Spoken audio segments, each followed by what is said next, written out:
All those bastards. You're gonna save a whole gang of bastards just to clear one bastard. We're entering the period of the dictatorship of the bastard.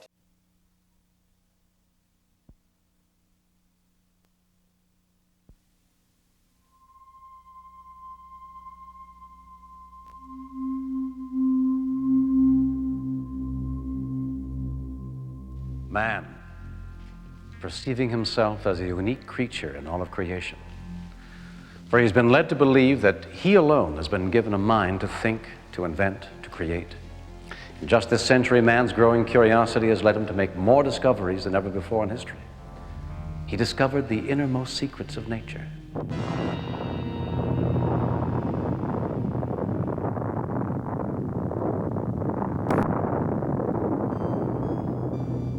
He desired to manipulate genetic code controlling human life, and did it. He pictured flight in his mind, and now walks on the moon.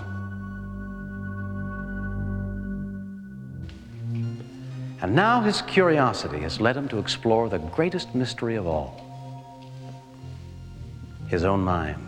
That very source from which all ideas, thoughts, behavior, desires, and creativity arises, the mind looking into itself. For the ancient mystics taught that hidden within the mind will be found the answer to all creation. But what has science found as it probes the mind? It has found that chemicals can alter the mind. When studying the mind, science has found one of the most mystifying phenomena yet, that man can be placed into a trance-like state called hypnosis. And while in the state is able to experience a world beyond reality, even making him seemingly able to transcend physical and mental limitations. Perhaps this hypnotic state is the door through which the answer to the mind's mysteries will be discovered. What you're about to see is based upon fact. Some will find it fascinating, and some may even find it frightening. So, with thanks to the scientific community, we now bring you Hypnosis and Beyond.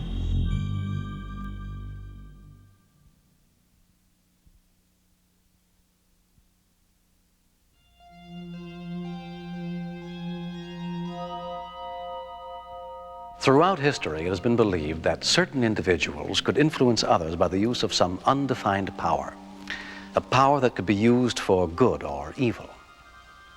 In ancient Egypt, over 5,000 years ago, records show that the priests knew techniques to induce sleep states, today called hypnosis, that would bring about miraculous cures. In the sleep temples, the priests would place the subject into a trance-like state. When they would awaken, they would be cured. This form of healing was known to be practiced by other cultures: Persians, Tibetans, Indian yogis, Chinese, American Indians. Even the royal courts of Europe knew of this power. But it was Franz Anton Mesmer, a Viennese physician of the 18th century, who brought this power to the attention of modern science.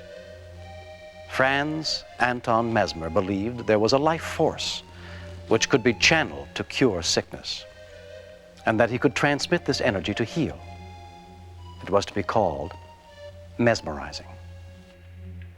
This is Paris.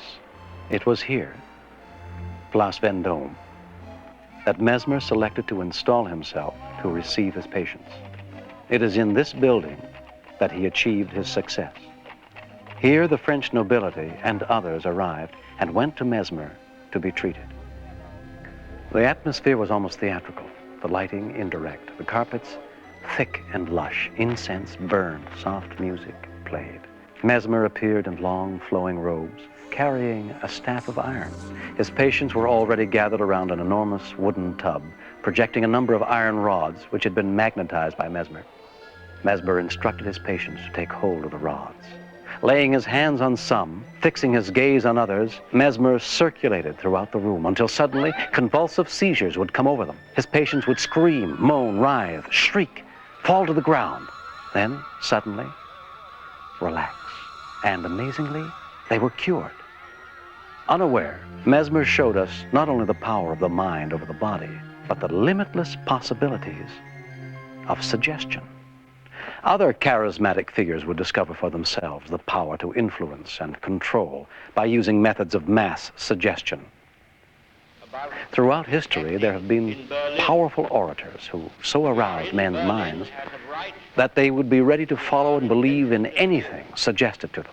It's to be strong, to act with other great freedom-loving nations, and to make it plain to the aggressor, while time remains, that we shall rally the free men of the world. But there were other orators whose skill would turn nations towards other ends. Adolf Hitler was perhaps the greatest orator of his time. He was somehow able to tap the emotional atmosphere of a crowd so that each person felt confidence, trust, and belief in him. And by the end of his speech, he so numbed the critical faculties of his listeners that they were prepared to believe and do almost anything he suggested. Von ihnen wird mehr gefordert als von den Millionen der übrigen Volksgenossen. Für sie genügt nicht die bloße Ablegung des Bekenntnisses, ich glaube, sondern der Schwur, ich kämpfe.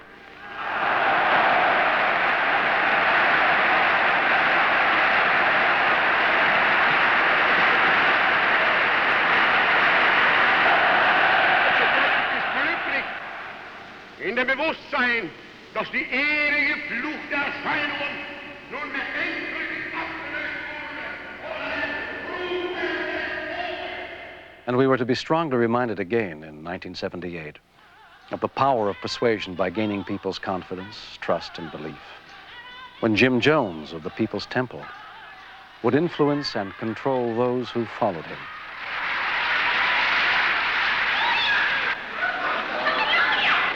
I owe something to my people, and that's to be a good pastor, and that I am, the best I am. If you want to go out and tell them something that I stand for about social action, social justice, ask me your questions, and I'll tell you right straight from the shoulder where I stand. You want to get out there? I'll tell you. Please, for God's sake, let's get on with it. We've lived as no other people have lived and loved. We've had as much of this world as you're going to get. Let's just be done with it. Let's be done with the agony of it. I would suspect die with a degree of dignity. Lay down your life with dignity. If the power of persuasion can manipulate people so dramatically, then it's important to understand why. In its simplest form, persuasion is an everyday phenomena. The salesman convinces us to buy his product. The impassioned plea of the lawyer sways the jury's verdict. The politician's influence wins the election. And faith in the power of the healer heals the sick. But what's the key to all this? Faith, trust, or the power of suggestion? Scientists have asked these questions from the beginning. Now, the power of suggestion is being studied in the laboratory using the phenomenon of hypnosis. You will see demonstrations of hypnosis. In no way should you, as a non-professional, attempt to duplicate these experiments. Falling forward. These subjects are all volunteers and are here for the purpose of participating in these experiments. The man conducting these experiments is Dr. Martin Orne, Director of the Unit for Experimental Psychiatry at the Institute of Pennsylvania Hospital and University of Pennsylvania, a leading authority on hypnosis and consultant of various government agencies. These volunteer subjects are listening to a tape recording. This tape recording has been designed to induce hypnosis. Hypnosis depends upon the subject. Therefore, an individual who wants to respond will do so to the best of his ability. Some people will do better than others. Here, they're responding to a tape recording done by a radio announcer because we wanted it to have particularly good English diction. This man had never hypnotized anyone, but now he's hypnotized more people than anybody in the history of the world. Relax all the muscles of your body. The following audio portion of this program has been altered for the protection of the viewing audience. Relax more and more.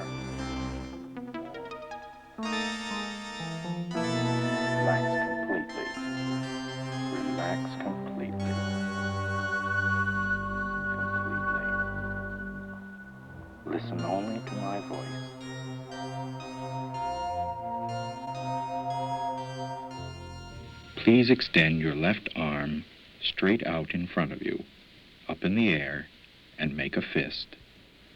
Arm straight out in front of you. I want you to pay attention to this arm and imagine that it is becoming stiff. Stiffer and stiffer. Rigid. Like a bar of iron. Test how stiff and rigid it is. Try to bend it. Try.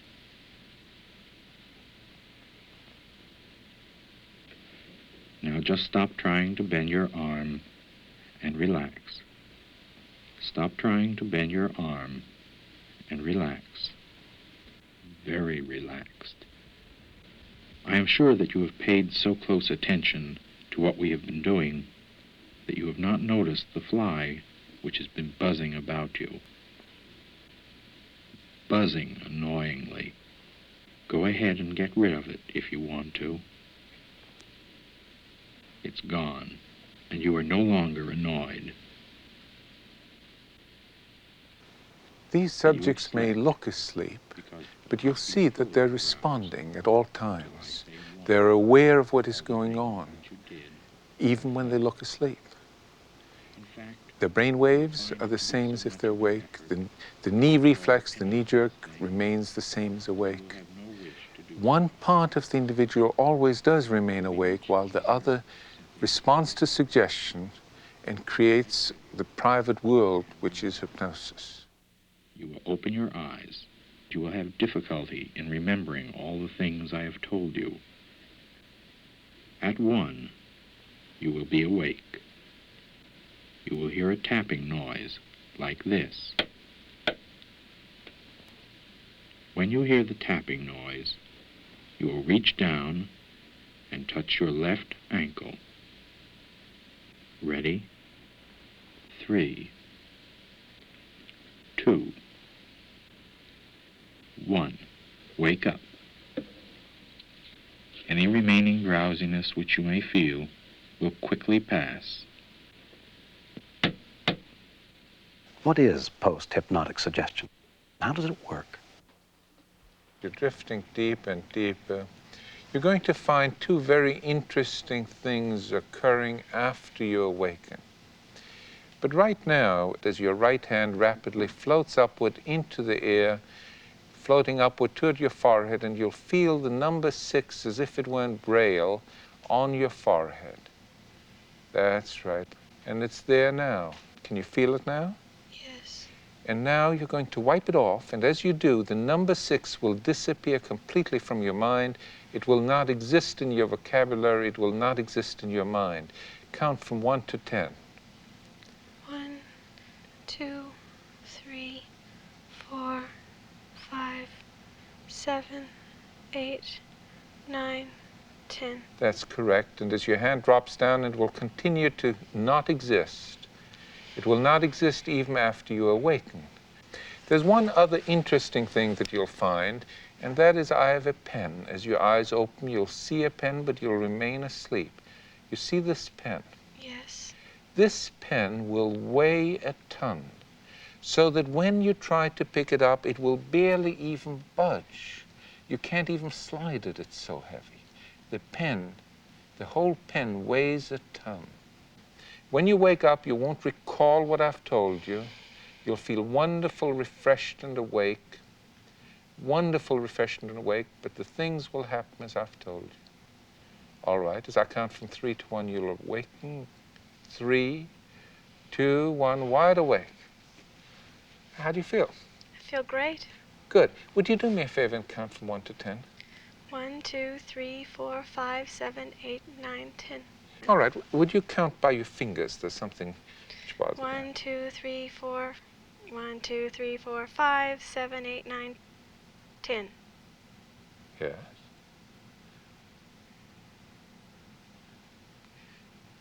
One, 2, 3, 4, 5, 7, 8, 9, 10.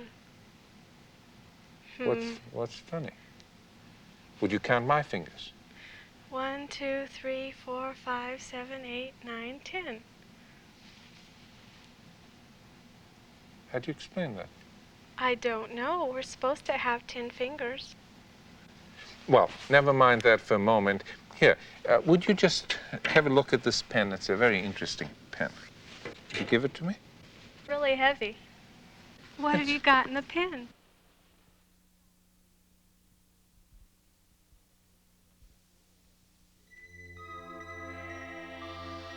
The story of the Manchurian Candidate fascinated many. The wartime drama of a man who committed murder while under the control of hypnotic suggestion. If you can control behavior with hypnosis, can you make a person perform an act against his conscious will? More and more relaxed and comfortable, sinking deeper, deeper. Now your hand will drop down. And now your eyes will open and you'll remain in deep trance. You'll remain in deep trance. You still hear only my voice. Can you hear anything else at all? That's right. Nothing will bother you. You'll be quite comfortable. Come with me and I will show you what to do. Just come with me. That's right. There, careful, there's a step here. That's right. Now I'd like you to just watch here and you'll see that a coin will be placed there. And I want you to pick it up and put it in this bag. That's right. There we go, and take it. There'll be a piece of chalk placed there. Pick it up and put it in this bag. That's right. And next will be a small, harmless snake. Pick it up behind the head. That's right. And put it in here. That's right. All the way, make sure it's in. That's right. And now there'll be a large snake, which you'll pick up behind the head. Behind the head.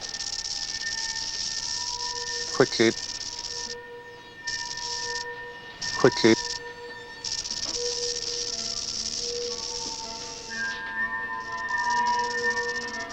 Let go. That's right. And your eyes are closing now, and you're sinking deeper.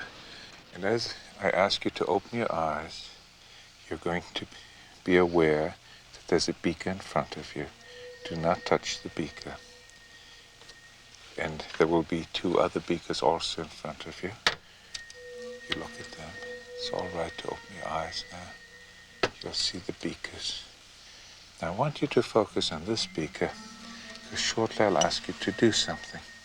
This beaker you want to be careful of because it is filled with acid. It is nitric acid. You've had chemistry, haven't you? And you know that in nitric acid dissolves copper. I'm going to put a penny into the acid. Look what happens. Now I want you to reach in with your hand and pick up the penny out of the acid and put it into this beaker.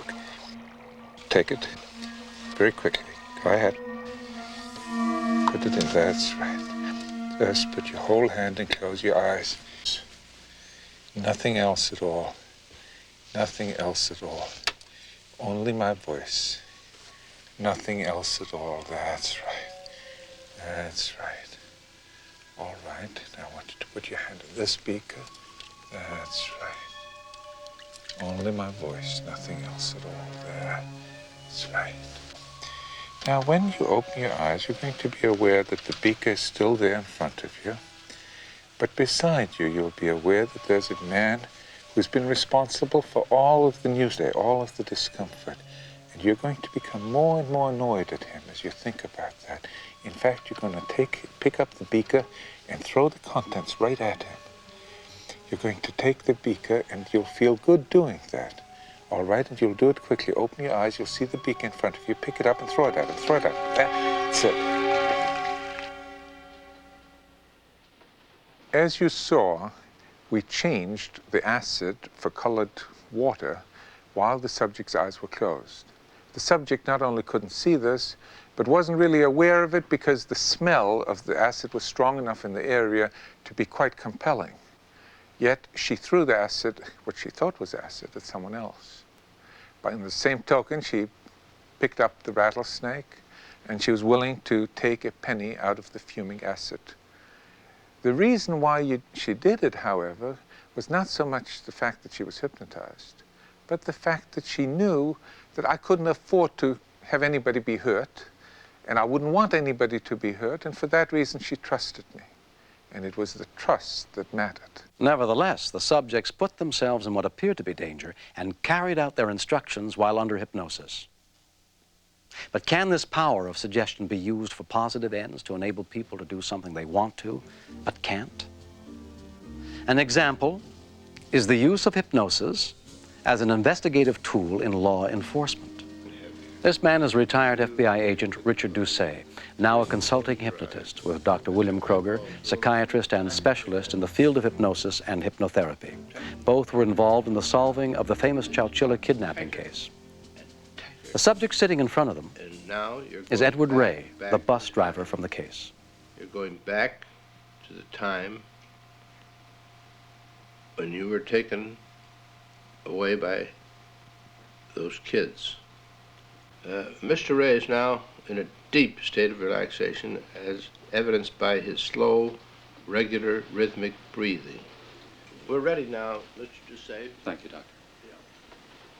Scientific hypnosis was employed in the Chowchilla kidnapping case immediately after the 26 frightened school children and their bus driver, Ed Ray, dug their way out of their makeshift prison. The phenomenon was used as a memory enhancement device to help Ed Ray think and remember better, particularly concerning the license numbers of the kidnapped vans he had seen during the abduction and tried so desperately to memorize. Now, Ed, I'm now going to have you listen to Mr. Doucet, and you will follow everything that he asks you to say, and you will listen to everything that he asks you to listen to. It's July 16th, 1976. It's about 4:15 this afternoon.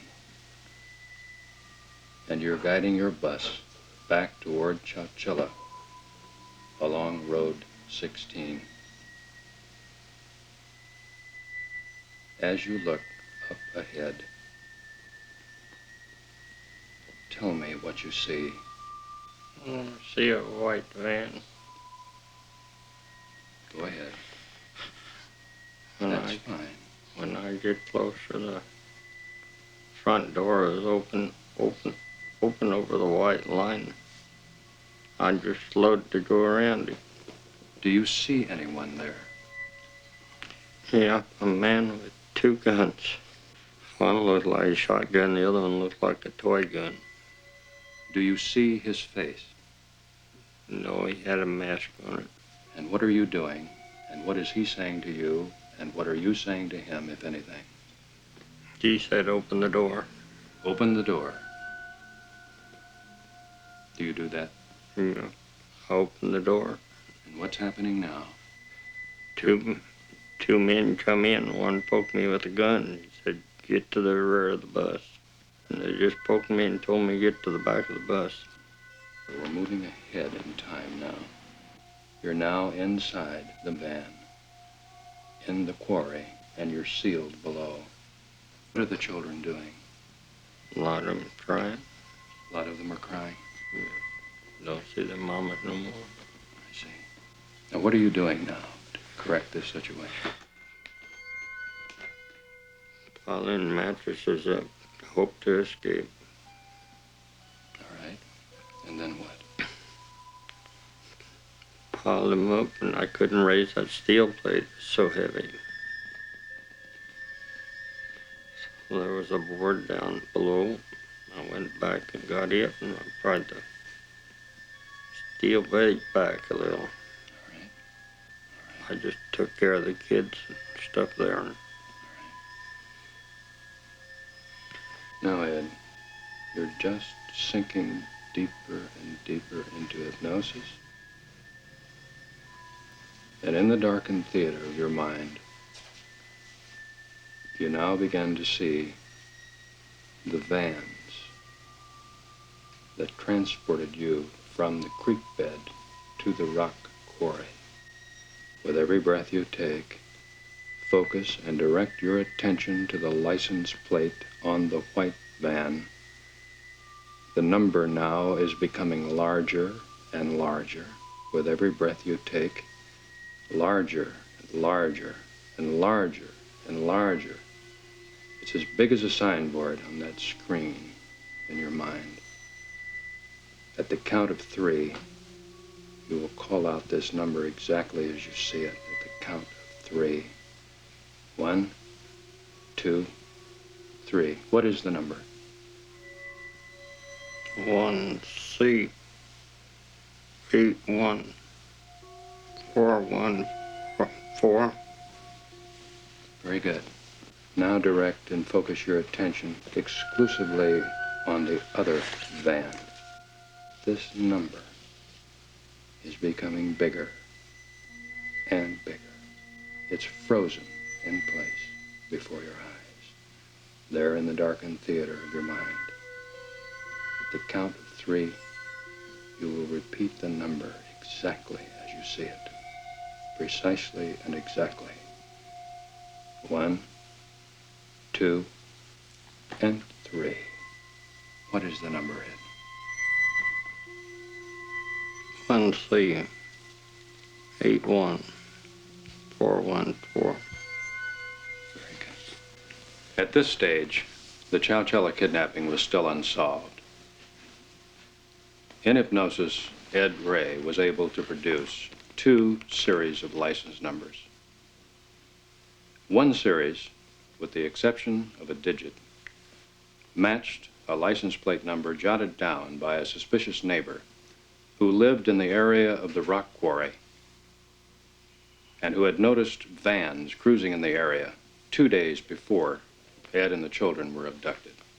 Now this information became even more meaningful, and a massive investigation was launched by local police, the sheriff's office, and special agents of the FBI.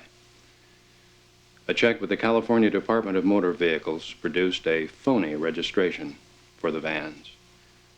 But an intensive and well-organized and planned investigation soon linked 3 defendants to the vehicles. They were identified as 3 young men, the sons of wealthy Northern California parents. They were taken into custody, tried and convicted in California court. They're now serving life sentences, 2 without possibility of parole.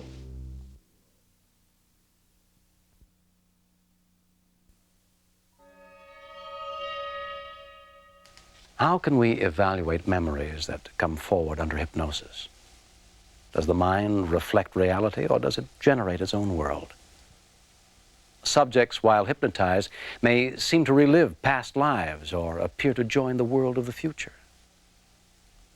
While science raises questions about its meaning, the experience still remains.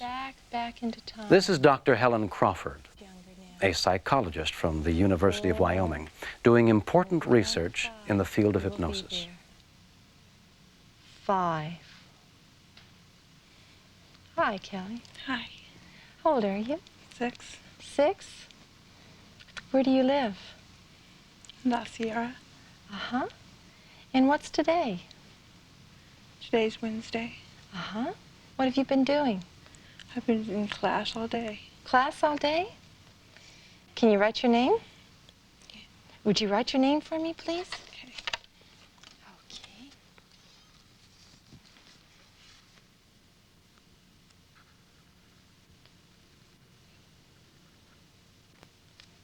I can spell my last name, too. Can you?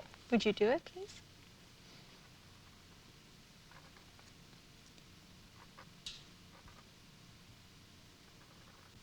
How long have you been able to do that? Just since the beginning of the year. Since the beginning of the year. That's very good. Who's your teacher? Mrs. Connecticut. Uh-huh. Just close your eyes now for a moment. And now you're going back into time. 1960, 50, 40, 1930, 1900. Early, way back in the 1800s. I want you to go back to an important time in your life. And at the count of 3, you will be there. 1, 2, 3. Hello. Hi. What's your name? Rebecca. Rebecca? Rebecca what? Rebecca Brown. Uh-huh. And how old are you, Rebecca? 18. 18? Where do you live? Albuquerque. Albuquerque, New Mexico? Or where? Albuquerque is just in the west. It's in the west? West Territory. The West Territory. Uh-huh. And what do you do? I just help my mom, and then go see my dad once in a while. Mm-hmm. What does your mother do? She's a wife, Uh-huh. and she helps around the house, and she makes dinner. Mm-hmm. And your father? He's a blacksmith. He puts shoes on the horses, and just takes care of horses in the barn and stuff like that. Mm-hmm. And does he do other types of repairs? Sometimes he fixes wheels on wagons and stuff. Mm-hmm. Does he ever repair cars? I don't know what that is. Okay. And how did you get here to Albuquerque? Wagon. By wagon? Did it take you a day? Took a long time. A long time? Lots of days. Mm-hmm. Okay. Why don't you just close your eyes for a moment now? That's right. We're going to go forward in time now. We're moving forward in time. 1920, 1930, 1940. That's right. 60, 70, 1990, 2000, 2010, 2020, 2030. You can look into the future and see yourself. Okay, open your eyes now. All right, and your name? Kelly. Mm-hmm. And how old are you, Kelly? See, I think I'm 20, 30, 70 years old. 70 years old? Uh-huh. And what do you do? Well, I'm old and there's not much for me to do. There's all conveniences, so there's nothing really you can do. Everything's computerized. Your house? Yeah, totally. Totally computerized? Uh-huh. You've got a very interesting watch there. Can you tell me about it? Most people have these kind of watches. It just tells the time and the date and the temperature, and tells your blood pressure, and it tells you if you need something, like if you're diabetic, tells you when you need your shots and stuff like that. Really? Mm-hmm. And blind people use them so for their sight they can detect where they're going. And what are you doing? Where do you live? I live on Earth still. There's not very many people left here, though.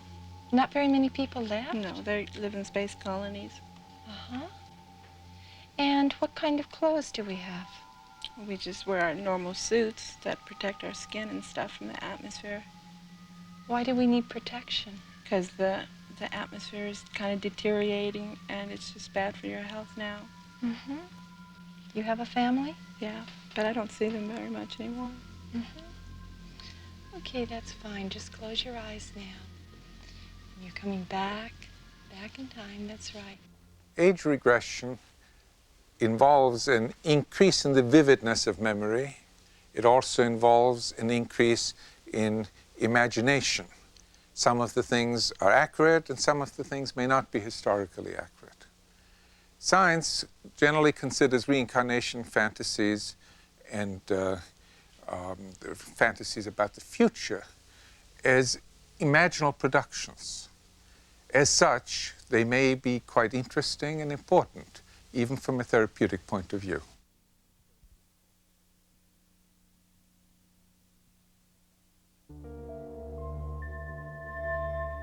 While some drugs have long been used to alter men's perception, creating both frightening and beautiful worlds within his mind, hypnosis also shows that perception can be altered or distorted.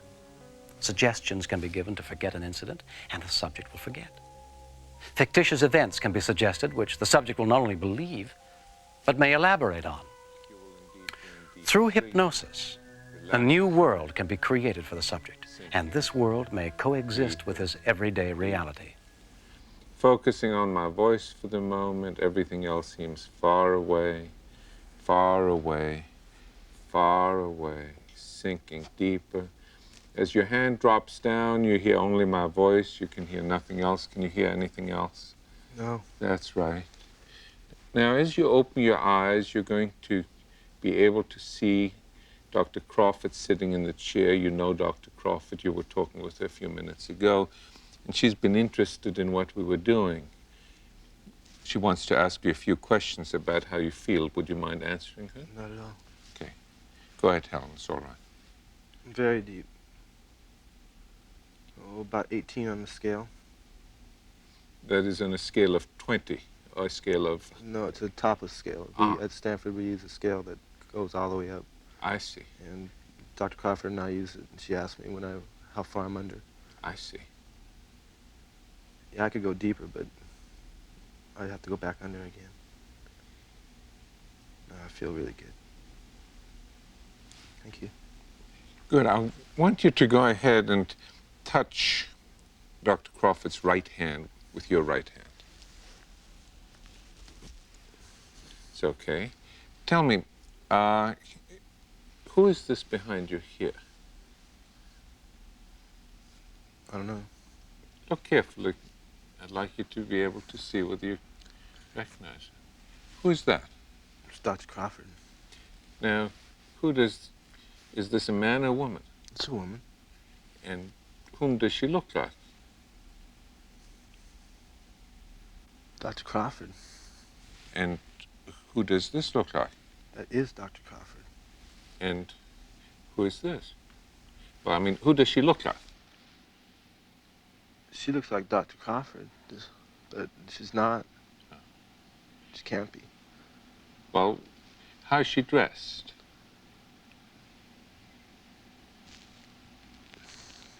She's wearing the same thing. Can you touch her right hand and see whether there's any difference?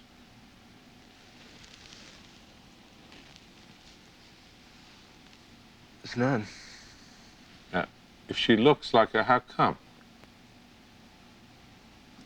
It's probably just, I don't know, makeup or something. One of the crew, I don't know. Why don't you ask this lady? Who are you? Dr. Crawford. She can't be Dr. Crawford just said it. Why don't you ask her some more questions, see whether she would know the things which Dr. Crawford would know? Can I ask Dr. Crawford? Sure. Dr. Crawford, is that someone that you know? Me either. No, I've never worked with her at Stanford. All right. Have you ever been at Stanford? Yes, I have. What do I do? I mean... In one of these is an image, and one is the real Dr. Crawford. Well, I know the real doctor. Well, keep an open mind about it. Well, now, why don't you decide what she should do, whether she should... You think about something which she ought to do. Yeah, but she just heard you say that... No. You think about it, don't tell me. Don't tell her. Don't tell her. Decide what she should do. She just did it, and she didn't. Now, how would Dr. Crawford have known what to do if you didn't say it? I guess she wouldn't. That's right. Then who ought to be the real Dr. Crawford? I guess she would. Why don't you close your eyes for a moment, go back into trance, and this time I'll ask you to wake up and to remember everything that has happened. Are you ready to wake up? 3, 2, 1, wide awake.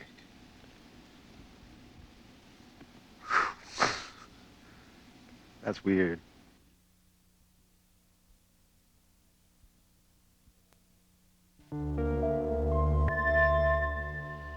The mind controlling pain is a phenomenon known since ancient times. Medical science of today has begun to appreciate the importance and power of suggestion in the healing process. But the real test of the power of hypnosis over pain would be demonstrated by this man, Dr. William Kroger. What you are about to see is the performance of major surgery without drugs or anesthesia, only hypnosis. Anytime that I touch your left shoulder like this will be a cue that you will alert yourself, opening your eyes, feeling wonderful without a headache, and feeling just grand. Anytime I touch your right shoulder like this, with your permission, and I can't even do it unless you want me to, that will be a signal for you to go into a deep hypnotic state. And now, Roberta, you're going to go into a deep hypnotic state. way down, deeper and deeper.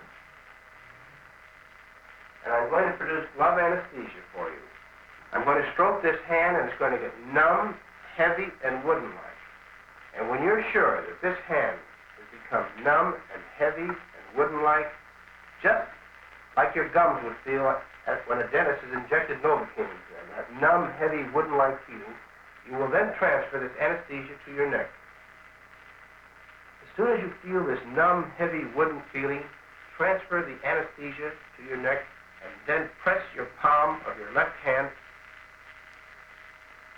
close to your neck, and then when you're certain that that anesthesia has been transferred from the hand to the neck, you will then drop your hand and your arm. You're going deeper and deeper relaxed with every breath you take. And you can just feel that numbness being transferred from the hand to the neck.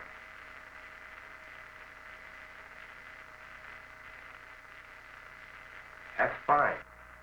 7 sessions were required to condition the patient rather than 1 or 2.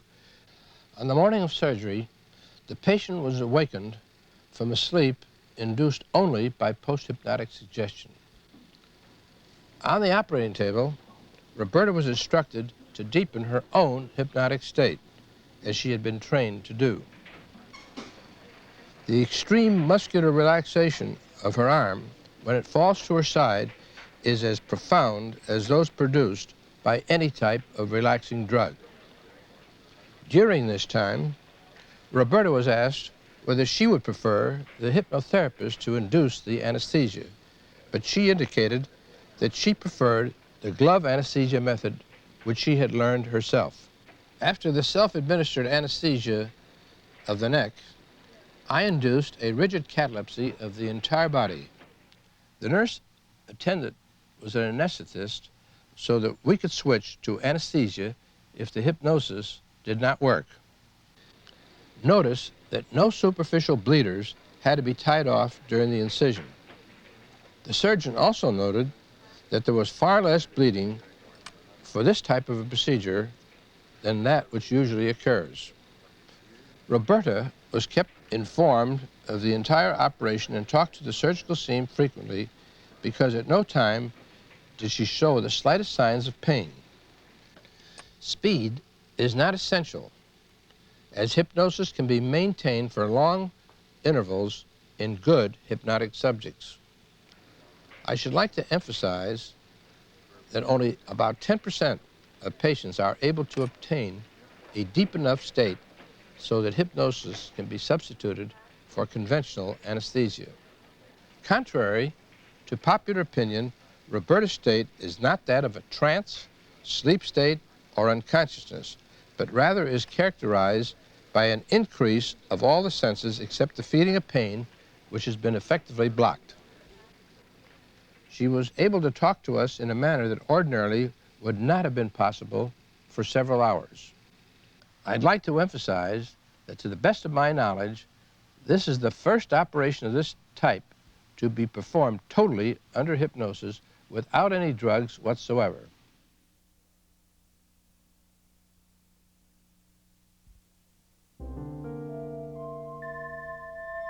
While pain can be controlled by hypnosis, the skill is really with the subject and not with the hypnotist.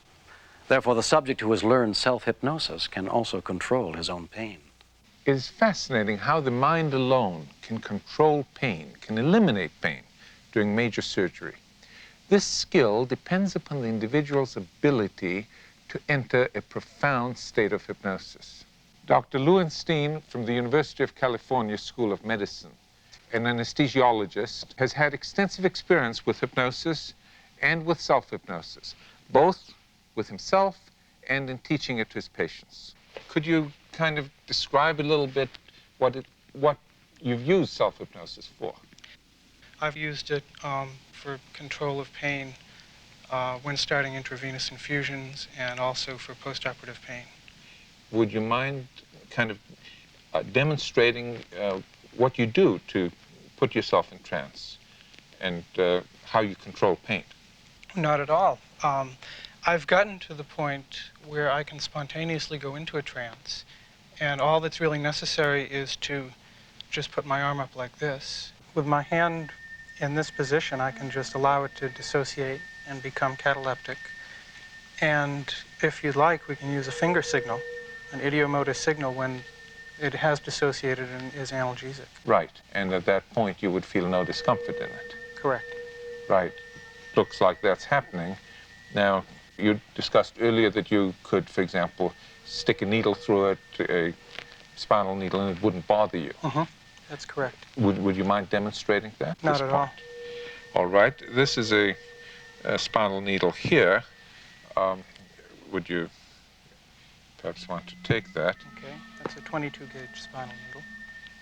Right, and let me just lift up a fold for you here so that you can... Okay, and I can just put that right through like that.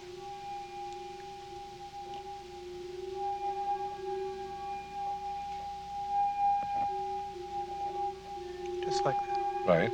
Could you tell me what the feeling is like, what you experience in the arm right now?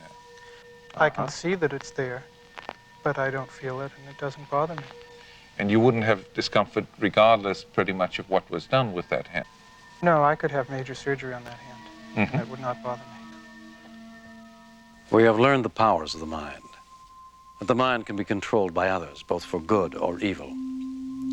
The mind can control the body, and through imagination can even control itself. In the time of Mesmer, this phenomenon was thought to be due to a magnetic fluid. Today, we know the power of hypnosis resides within the subject. Man has also learned that the mind is a two-edged sword. On one side, when under his control, it is a powerful tool for reasoning, solving problems, imagining, appreciating life, even healing. But there is also the dangerous side. For when it is allowed to be open to outside suggestion, it can be used against him, to manipulate and control him through another's will. Many of the secrets of controlling one's mind were known in the past. Today, we are rediscovering those mysteries. And with that knowledge, applied by each of us, we can become impervious to the power of a Hitler or a Jones. For by using this power ourselves, no longer can others keep us from our destiny.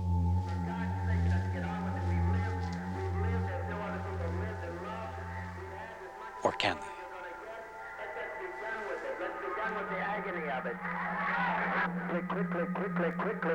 Quickly. I would suspect die with a degree of dignity. Lay down your life with dignity. Don't lay down with tears and agony. There's nothing to death. It's like Max said. It's just stepping over into another plane. Don't be this way. Stop this hysterics. This is not the way for people who are socialistic communists to die. No way for us to die. We must die with some dignity. We must die with some dignity. Hurry, hurry, my children, hurry. All I say, does not fall into the hands of the enemy. Hurry, my children. Hurry. There's seniors out here that I'm concerned about. Hurry. I don't want to leave my seniors to this mess. We've set 1,000 people who say we don't like the way the world is. Take our life from us. We laid it down. We got tired.